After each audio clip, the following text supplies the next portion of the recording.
કેસની વિગત એવી છે કે આજથી 2 વર્ષ પહેલા તારીખ 13/4/2022ના રોજ એસઓજી પીઆઈ શ્રી ચુડાસમા સાહેબનાઓને એવા પોતાના અંગત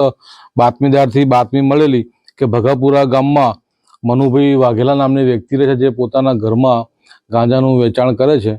તેવી બાતમી મળતા તેઓએ પોતાની સાથે પોતાના પીએસઆઈ જીગર પટેલ તથા સ્ટાફના માણસોને લઈને બાતમીવાળી જગ્યા ઉપર જઈને રેડ કરતા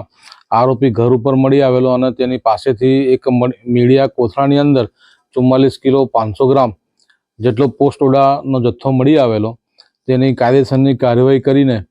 નામદાર કોર્ટમાં ચાર્જશીટ કરવામાં આવેલું, જે આજરોજ નામદાર શ્રી પી પુરોહિત સાહેબની કોર્ટમાં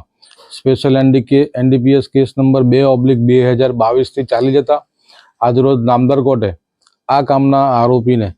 એનડીપીએસની અલગ અલગ કલમોમાં કુલ 10 વર્ષની સખત કેદની સજા અને ₹1 લાખનો દંડ કરેલો છે અને જો દંડ ન ભરે તો વધુ 3 વર્ષની સાદી કેદની સજા કરવાનો હુકમ કરેલો છે.